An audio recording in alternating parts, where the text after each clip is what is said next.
اس پر جم جائیں، ان پر فرشتوں کا نزول ہوتا ہے۔ نہ کوئی غم کرو نہ خوف، خوشیاں مناؤ جنت کی جس کا تم سے وعدہ کیا گیا تھا۔ اللہ کی ربوبیت پر اطمینان جب انسان کو ہو جاتا، میرا رب اللہ ہے، ربی اللہ، انسان کے لیے نہ کوئی کھٹکا، نہ کوئی خطرہ، نہ کوئی خوف، نہ کوئی حزن۔ جو کچھ ہو رہا ہے کس کے اذن سے ہو رہا ہے؟ اللہ کے اذن سے۔ اللہ کے اذن کے بغیر پتہ تک نہیں ہلتا۔ یہ کوئی اندھا بہرا مادہ نہیں ہے جس سے مجھے کوئی خوف ہو۔ اندھا بھینسا چلا آ رہا ہو اس سے تو ڈرنے کا ہر انسان کو ڈرنا چاہیے، نہ معلوم کس کو ٹکر مار دے۔ لیکن نہیں، اس کائنات کو چلانے والا ایک سمیع و بصیر خدا ہے، وہ جو میرا دوست ہے، میرا ولی ہے۔ اللہ ولی الذین آمنوا یخرجہم من الظلمات الی النور۔ اللہ اہل ایمان کا ولی ہے، ساتھی ہے، پشت پناہ ہے، مددگار ہے، حمایتی ہے۔ بتائیے جسے یقین ہو جائے کہ اللہ میرا مددگار، اللہ میرا محافظ، اللہ میرا پشت پناہ، اللہ میرا حمایتی، اس کے لیے کوئی خوف ہوگا؟ اس سے کوئی ڈر ہوگا؟ میں مثال دیا کرتا ہوں ایک بہت سادہ پنجاب کے دیہات کی۔ وہ بڑا چودھری ہے اور کوئی غریب کسان ہے۔ اس غریب کسان کے جانوروں کو ہر وقت اندیشہ ہوگا چوری کا، کوئی میری بھینس کھول کر نہ لے جائے، کوئی میرا بیل کھول کر نہ لے جائے۔ لیکن جس کے بارے میں یہ سب کو معلوم ہو کہ وہ جو بڑا چودھری ہے وہ اس کا دوست ہے، اس کی بچیا کو کوئی خوف ہوگا؟ اس کی بھینس پر کوئی ہاتھ ڈالے گا؟ اسے کوئی اندیشہ ہوگا؟ نہیں۔ کیوں؟ کہ وہ بڑا چودھری، بڑا اس کا یہاں کا سردار، جاگیردار، سب کو معلوم ہے وہ میرا دوست ہے، کوئی میرے خلاف اقدام نہیں کر سکتا۔ اس دنیا میں یہ چھوٹی سی بات اگر آپ کے دلی اطمینان اور سکون کا باعث بن سکتی ہے تو ذرا تصور کیجئے۔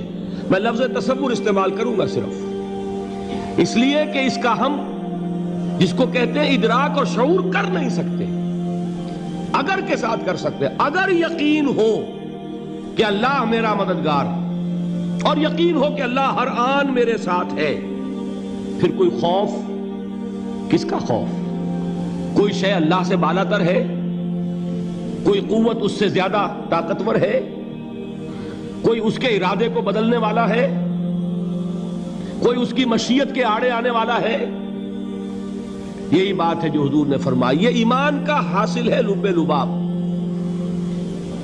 کہ دیکھو اچھی طرح اس بات کو ذہن نشین کر لو، اگر تمام انسان مل کر تمہیں کوئی نقصان پہنچانا چاہے نہیں پہنچا سکتے مگر جو کچھ اللہ نے لکھ دیا ہو، اور تمام انسان مل کر تمہیں کوئی نفع پہنچانا چاہے نہیں پہنچا سکتے مگر وہ شے جو اللہ نے طے کر دی۔ آپ پھر میں کہوں گا ذرا طاری کیجئے، اسے فرض کیجئے، اسے سوچئے۔ اگر اس حدیث پر ہمارا دل ٹھکا ہوا ہو تو کسی سے ڈر ہوگا؟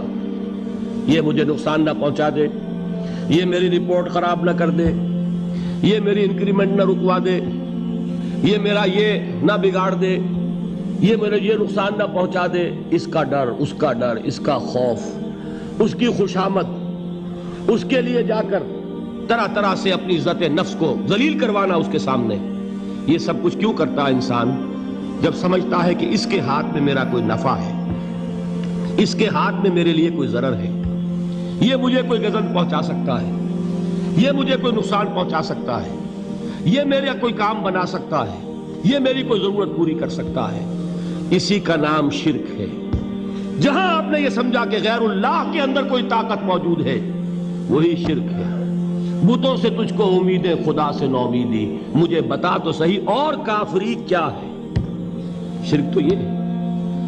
جس پر بھی تمہیں یہ خیال ہے، کلمہ ہے یہ کلمہ سوم، لا حول ولا قوت الا باللہ، ذرا اس پر دل کو کبھی اگر آپ تصور کریں، پھر فرض کریں، دل ٹھک جائے اس پر، کوئی طاقت نہیں۔ یہی بات تھی جو شیخ عبد القادر جیلانی رحمت اللہ علیہ نے اپنی وصیت میں اپنے بچے سے کہی 11ویں دینے والے ہیں، لیکن حضرت شیخ عبد القادر جیلانی کی وصیت اور تعلیمات کو کتنے لوگ ہیں تم جانتے ہو؟ یہ جن مقامات تک پہنچے ہیں وہ کس چیز کی بدولت پہنچے ہیں؟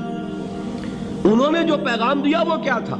اے میرے بچے، جس طریقے سے قرآن مجید میں حضرت لقمان کی نصیحتیں جو ہے نقل کر دی گئی ہیں، میں یہ عرض کروں گا بالفرض اگر قرآن حضرت عبد القادر جیلانی کے بعد نازل ہوا ہوتا تو شیخ عبد القادر کی یہ نصیحتیں بھی قرآن میں درج ہوتی۔ اتنی اونچی نصیحتیں ہیں۔ اے میرے بچے، اس حقیقت کو ذہن نشین کر لے، لا فاعل فی الحقیقت ولا مؤثر الا اللہ۔ اس کائنات میں نہ کوئی فاعل حقیقی ہے نہ مؤثر حقیقی ہے سوائے اللہ کے۔ کسی شے میں کوئی تاثیر نہیں اگر اللہ نہ چاہے۔ آگ جلا نہیں سکتی اگر اللہ نہ چاہے، پانی ڈبو نہیں سکتا اگر اللہ نہ چاہے، زہر ہلاک نہیں کر سکتا اگر اللہ نہ چاہے، کوئی چیز فائدہ نہیں پہنچا سکتی اگر اللہ نہ چاہے۔ تو در در پہ کیوں سر جھکاتے ہو؟ در در پر کیوں جبیں سائی کرتے ہو؟ سب کے سامنے کیوں ہاتھ پھیلاتے ہو؟ ایک اللہ سے مانگو، ایک اللہ کے سامنے زمین پر اپنی جبین رکھو۔ لا فاعل فی الحقیقت ولا مؤثر الا اللہ۔ نظر آتا ہے ہمیں کہ پانی پیاس بجھا دیتا ہے، پیاس بجھانے کی صلاحیت پانی میں نہیں ہے، اللہ کے اذن سے۔ کھانا بھوک مٹا دیتا ہے، بھوک مٹانے کی صلاحیت کھانے میں نہیں ہے، اذن رب میں۔ دیکھیے یہی یقین تھا حضرت موسیٰ علیہ السلام کا واقعہ یاد کیجئے۔ سامنے سمندر آ گیا ہے، قوم دیکھتی ہے پیچھے کہ گرد و غبار کا طوفان ہے۔ معلوم ہوا کہ فرعون اپنے لشکر سمیت آ گیا ہے۔ لشکر جب چلتا تھا تیز رفتاری کے ساتھ تو گرد و غبار کا جو طوفان اٹھتا تھا اس کا تصور کیجئے، اور لمحہ بلمحہ وہ قریب آ رہا ہے۔ پوری قوم نے کیا کہا؟ اے موسیٰ انا لمدرکون، اے موسیٰ ہم تو پکڑے گئے۔ قرآن مجید نے تو یہاں وہ باتیں نہیں لکھی ہے، لیکن تورات میں یہ درج ہے کہ بنی اسرائیل جھگڑنے لگے، دست و گریبان ہو گئے موسیٰ کے ساتھ۔ موسیٰ ہمیں یہاں مروایا لا کر، اس سے تو ہم وہیں بہتر تھے، وہاں کھانے کو ملتا تھا، زندگی تو تھی، بیگار ہم کر رہے تھے، موت تو نہیں تھی۔